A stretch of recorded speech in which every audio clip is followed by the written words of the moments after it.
Hey guys, Sethley here back with another Apex Legends video. I hope you're all having a fantastic day. Today we got some good stuff to cover, including a new server patch as well as a few other things. If you're brand new to the channel, then make sure to hit that sub button and help us reach 120,000 subs. We are so close and I know you guys can do it. As well as subscribing is most definitely the best way to support the channel. It really does mean a lot to me. Not to mention the fact that about only 35% of my viewers are subscribed, even though it's completely free, so you might as well sub and join the squad.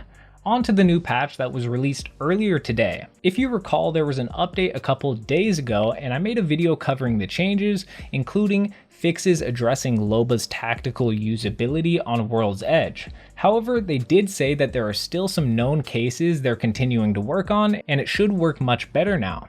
Unfortunately, someone pointed out on Twitter that after the update, her tactical was still unusable all over World's Edge, not to mention the problems with her tactical on King's Canyon, which are almost as bad as the problems on World's Edge.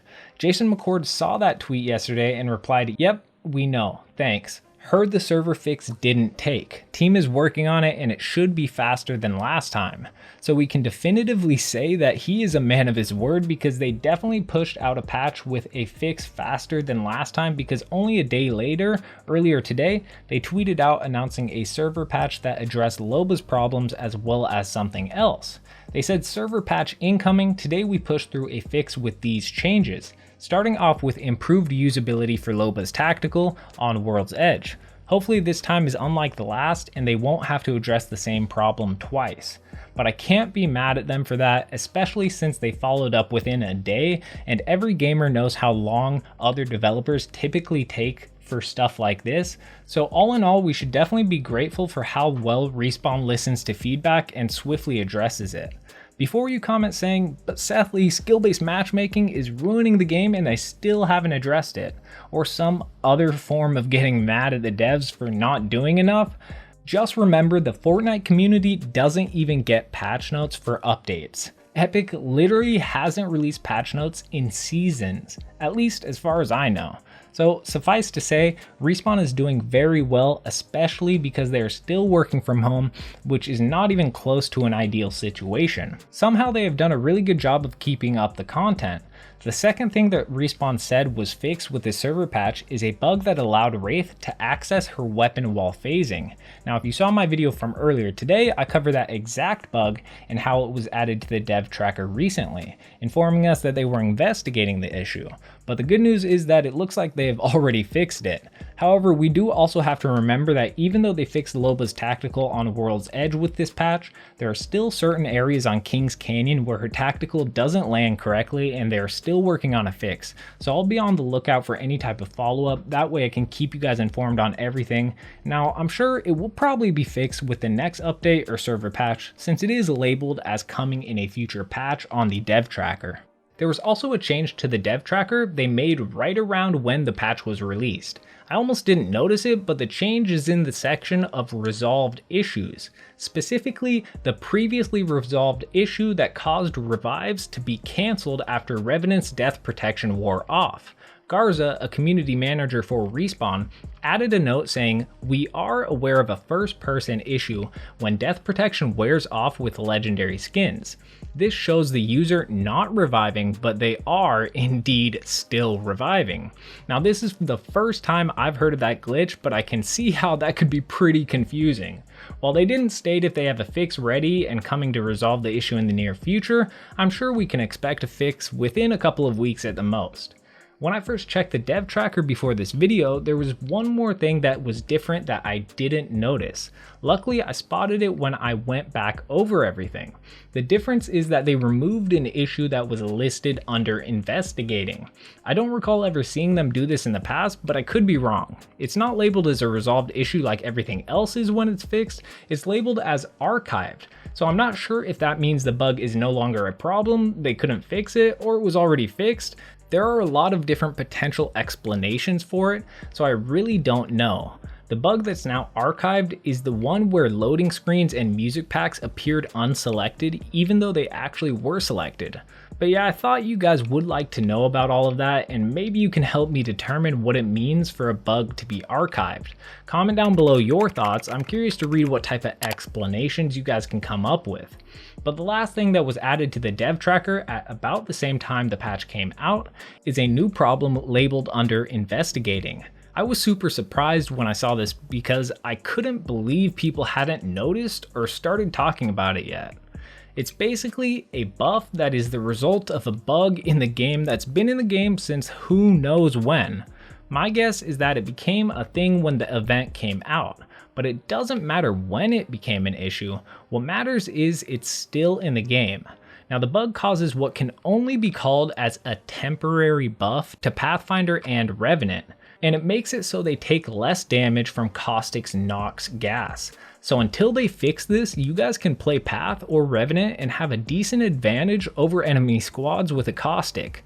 But I'm not saying you should go out of your way to exploit and abuse it while it's still in the game. However, there's pretty much no way to not get an advantage in a Pathfinder or Revenant versus Caustic situation right now due to the bug, even if you don't want it.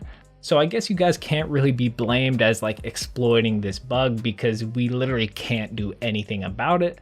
But that's everything we know about the server patch as well as the new additions to the dev tracker.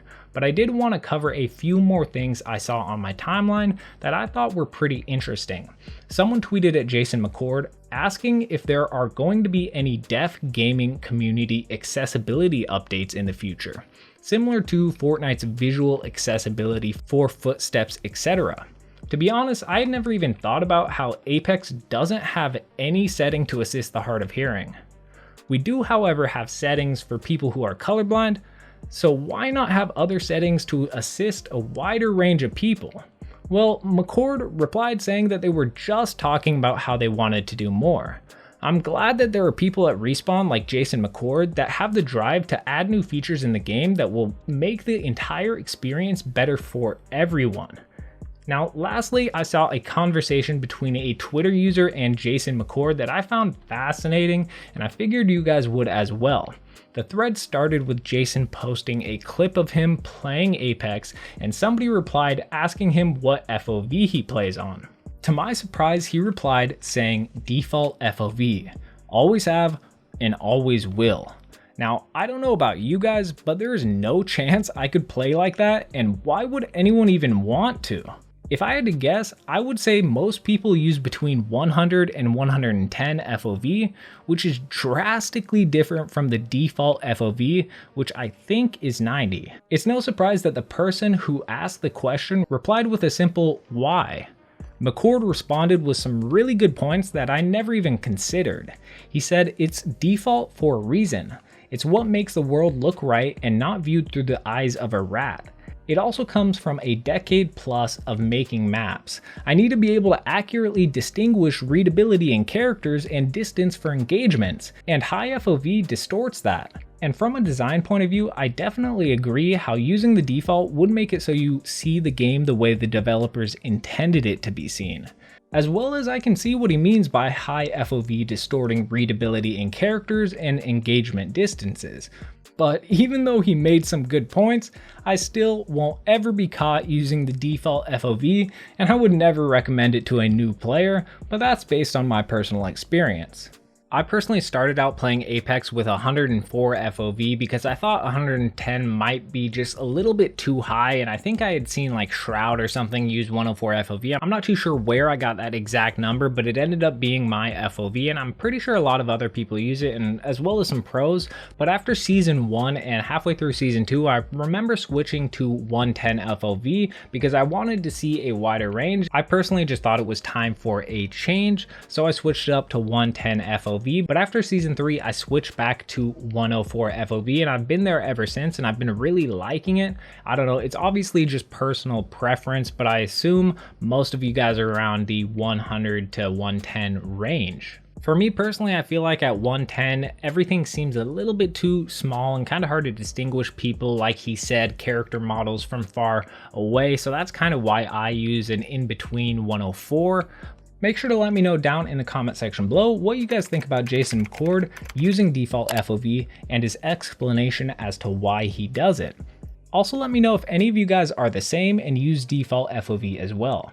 If you enjoyed the video, make sure to hit that like button. It really does help me out a ton. And if you haven't already, don't forget to hit that sub button and turn on the notification bell. It's the best way to support the channel. But it's been your boy Sethley, and I'm out.